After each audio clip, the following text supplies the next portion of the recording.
Hello, everybody out there in Ultimate Hoop Sports Nation. Welcome to the show this week. Again, I'm your host for this week. My name is Mike Harrington, the Detroit Regional Coordinator. This week, as we stated before, we're going to start off with the team highlight. This week, we're going to highlight out of the Shelby Veterans League, the Sixers. The reason why we have chosen to do the Sixers are many reasons. One, because they were the team most affected by the new draft that was adopted for the Veterans League, having 5 new players to their roster, only keeping the general manager, myself, and the franchise player, Demarcus Reid. The Sixers are number 1 in scoring, number 1 in assists, number 1 in steals, which leads us to think that maybe the Sixers had a pretty good draft, went the right way, 2-0 starting out, so maybe everything is working out well for the Sixers. I was able to go backstage behind the scenes with some of the former players as well as current players of the Sixers team to get their take on what happened in the draft. All right, we're here with Demarcus Reid, franchise player of the Sixers, 3-time champion. You just finished the 2012 Summer Veteran Draft. How do you think your draft went? Pretty good. Got all the players we wanted. We actually got a big man, dominate the paint, score for us a little bit. And we also got an in-betweener, a little power forward, 3-man, do a little bit of both. It's looking good for us. Looking like championships to come down the line. Now, there was some discrepancies on who we should pick. There was some trade talk. Do you feel as though you're going to trade any of your picks? No. I think the rest of them guys are bums, so this is why we didn't pick them up. Or we're not trading. We got our team how we want it. We'll have no confusion, no arguments. We should be good. So, just to clarify, everybody that we didn't pick. Bums. Bums. Quote me. Write it down. Know to write it. Bums. Now, except for my man Doc, you know what I'm saying? He went early in the draft. Now that our team is split up, we lost Bill, Brandon, Doc, and 2 guys didn't come back for this season. How do you feel about playing against your teammates who have been your teammates for the last 4 or 5 seasons? Who? What was that guy's name again? I don't remember none of those guys. It's not a factor. Yeah, there it is. They're not a factor anymore. If you're not with the Sixers, you're against the Sixers. We're here with Darrius Summers, who was he's a 3-time champion, got all those titles with the Sixers. The Sixers weren't able to draft him, and he was picked up by his arch rival, the Warriors. So, Darrius, how do you feel about playing with your nemesis, the Warriors, next season? Well, I just like to play the game of basketball, and these guys are a championship caliber team, and they like to pass the ball, move, cut, and that's kind of, that's kind of my game. Play a little defense, and the ball get to me, and cool. Let's play my game. Now, Jovaughan, there's been some bad blood between the Sixers and the Warriors, previously known as Wireless Giant.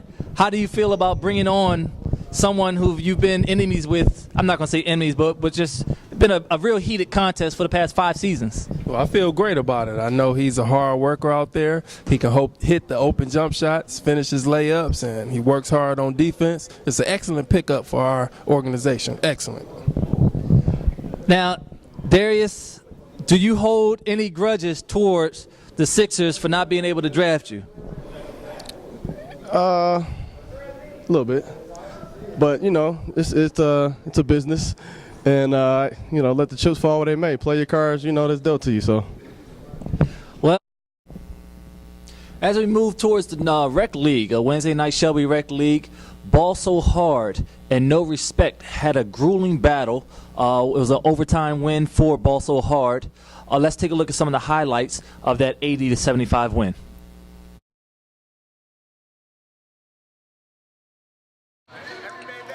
As we came down to the end, the game got real physical. As you see, Anthony Muscat is called with the blocking call on the drive by Jason Pitts. Could have went either way. Let's take a look at it again to see if he was actually in position. You can be the judge of that call. As we restart the game at 64-64, the ball's inbounded to Khalil Floyd, who dribbles off his foot, able to regather and find Jason Farr on the block for the easy layup. Now in the final seconds there, Anthony Muscat was able to get a drive on Jason Pitts for a layup to tie it up 66-66 with 7 seconds. The ball is put in the hot hands of Chris Hermiz as he dribbles up the court. Desperation shot at the end, in and out. We are going to overtime. All right, I'm here with BSH, D'Angelo Stewart, and Chris Hermiz. Tough win, overtime win. You pulled it out in the end, go to 80-75 victory. What was the reason for it being so close when they were missing one of their stars? Chemistry. Chemistry issue right now. I mean, everybody is new with one another. Just basically chemistry. Once I feel like chemistry comes into play, we'll be all right. Now, you've sat out a couple seasons on the rec league. What was your decision what made you come back this season? Pretty much just that feel for the game. Just wanted to get back into the rhythm and coming back and just trying to have fun again and make sure that we have fun and play together. Make sure we're playing right, playing together. Now, Chris Hermiz, you had the hot hand tonight, 24 points, 6 threes. How did you feel once you got in the rhythm? I just felt great, honestly. I mean, once I get one going, I get most of them going, really. And they found me, my teammates found me, that zone, it's my game. Now, it's a long road through these playoffs. I mean, this regular season, it's the second week. Do you have any predictions for your team this season? Hopefully a championship. Championship or bust, bottom line. Now, Chris, is it possible that you can continue this hot shooting throughout the whole season? If my teammates keep continuing to find me, I very much predict that, yeah. I'm going to hit some threes. All right, there we have it. BSH with a Week 2 victory over No Respect, 80-75. In other news in the Shelby Rec League, two-time defending Goblins champions were upset by Team USA. Team USA is currently riding a 9-game losing streak when they were able to get a victory, 67-65, behind the tremendous play of newcomer Trey Benefield. Let's take a listen to see how Trey Benefield thought about the game. I'm here with Trey Benefield of the Team USA. Trey, you're a newcomer to Ultimate Hoops. This is your second game this season. When I met you in the beginning, you asked to be put on the worst team possible.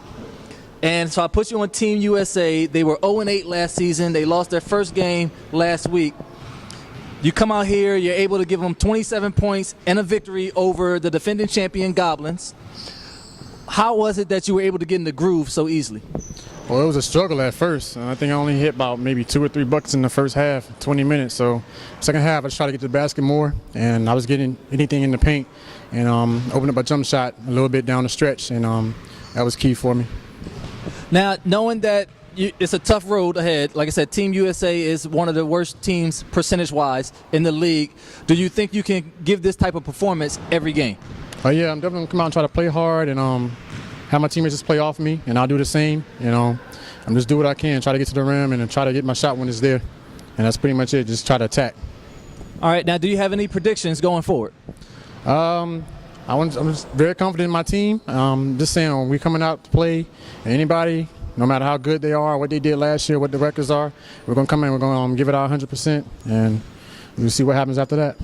There you have it, guys. Trey Benefield, first rookie at Ultimate Hoops to lead Team USA to a victory. In the Shelby Vet League, the Thunder were able to get a victory 59-56 over the Lakers after trailing 10 points late in the second half.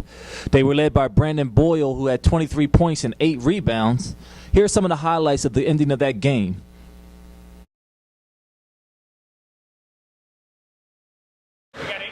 As the Lakers decide what they're going to do in their final huddle of this game, they ultimately want the ball in their best playmaker's hand, Tay Robinson.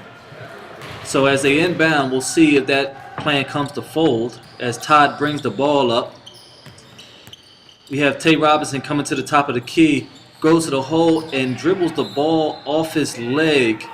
Thunder ball, as you see the frustration in Tay Robinson's face.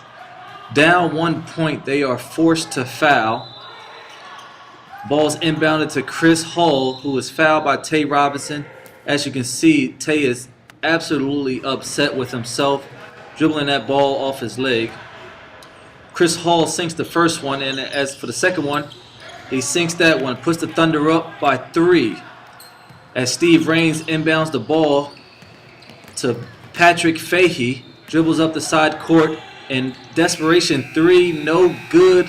Thunder win, and Tay Robinson breaks down, knowing that the Lakers let another one get away. I'm here with Bill Tull of the Thunder. Bill, you guys just had a dramatic comeback and win. You were down 10 points. You hit the big 3 to tie the game. What was going through your mind when you took that shot? They left me open, and I knew I could hit it with a game on the line, chance to tie it. Now, your star player, franchise player, Brandon Boyle, he had a great game. He declined our interview, but he was big for you down the stretch. How does it feel to have that type of player on your team helping you? It feels great. I know Brandon's going to give 120% every week, and we're just coming together as a team. It'd be nice to have our point guard next week. All right. Now, are there any predictions going forward after this big win? We don't quit. We'll never stop. Here we come. All right, there it is from Bill Tull. Here we are at Ultimate Hoops Detroit Hot Seat. I have Todd Lewick. 10 questions, 60 seconds. 60 seconds. Favorite NBA player? Joe Dumars. Most overrated player in Ultimate Hoops Detroit? Ooh. Boy, that one's tough. Demarcus Reid. Most underrated player in Ultimate Hoops Detroit? Nico. Dirtiest player in Ultimate Hoops Detroit? Ooh. Jason Swansky. One team you do not want to play in a championship game? Oh, always PA's team, the Sixers. One team you would love to play in a championship game? Warriors now was the Wireless. Favorite Ultimate Hoops moment? Bills 3. No. Ultimate. Last second shot in the game. I'm trying to think of it. I'm not sure. Favorite Ultimate Hoops player outside of the state of Michigan? Out of the state of. Penny Hardaway. Worst teammate to have in Ultimate Hoops Detroit? I'm going to go with Jason Swansky. Best teammate to have in the Ultimate Hoops Detroit? Probably Dave Gostek, who's not now on our team. But there you have it. Todd Lewick with Ultimate Hoops Detroit Hot Seat. Thank you for joining us this week. We'll see you next week, Thursday, on Ultimate Hoops Sports Nation.